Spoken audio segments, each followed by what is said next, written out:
Train the muscles, not the joints.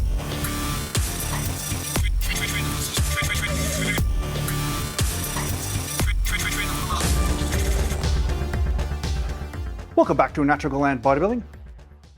Mountain.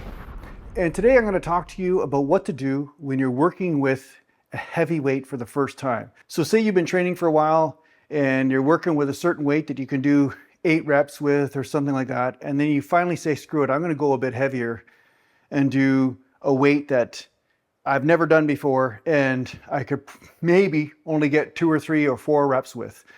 And this is going to be a short video, but it's going to be one of the most important videos you've ever watched. Because what I'm going to say is that when you're lifting a heavy weight for the first time, no matter how little of an increase you're making, I would encourage you and implore you not to take that set to failure. Just to do 1 or 2 reps to feel how that weight feels, and then re-rack the weight.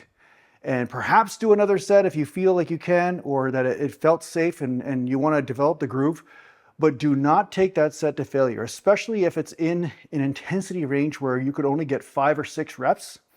And this is the first time you've done that weight. Now, the next time you do that weight, maybe in a couple workouts away or a couple chest workouts, say it's bench press and it's a few chest workouts away, and then you try that heavy weight again, then you could try to put on a rep or 2. But err on the side of caution and be conservative when first using heavy weight, because you don't know how the body's going to react, and you don't know whether that weight's going to exploit a weak link that you didn't even realize you had. So for instance, today I did some constant tension deadlifts. So I'm not hitting the bar on the ground. I'm not deadlifting all the way to the floor. I'm about 1 inch or 2 off of it. And there's a couple reasons for that. One of the reasons is I don't want to wreck my floor. That's one of the reasons, because you know, when you own something, you don't want to wreck it. And deadlifting off the floor in your garage cracks the concrete pretty quick. And not to mention it makes a lot of sound and makes your wife mad. But the other thing is that, as you guys know, I don't like deadlifting from the floor because, as you can see in these clips, I get a lot of range of motion without having to deadlift off the floor. So why go all the way down to the floor? I don't need to. So I'm getting the best of both worlds with this constant tension deadlift in the perfect range of motion to hit my muscles. But today I went to 365 for the first time doing this sort of deadlift. And because it was the first time and I could do a lot more reps than I did, I stopped at 5 reps in the set, even though I could have easily done 10.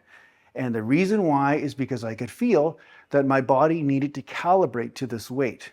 So this is the thinking you have to have around any time you use heavier weights. You need to calibrate the body, and then from there you can start pushing deeper into failure and so forth.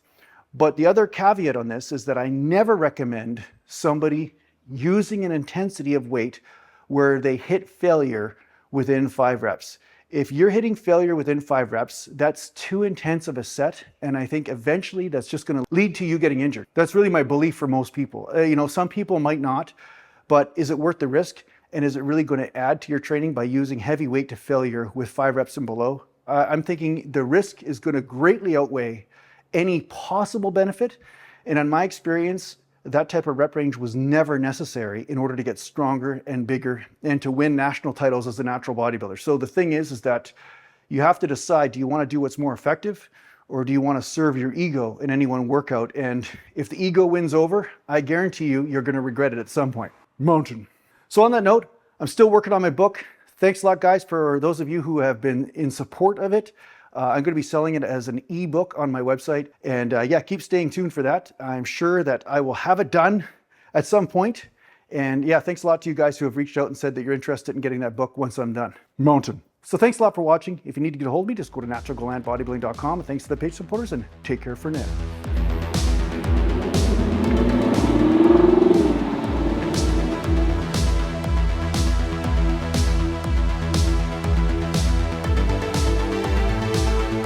Oh yeah!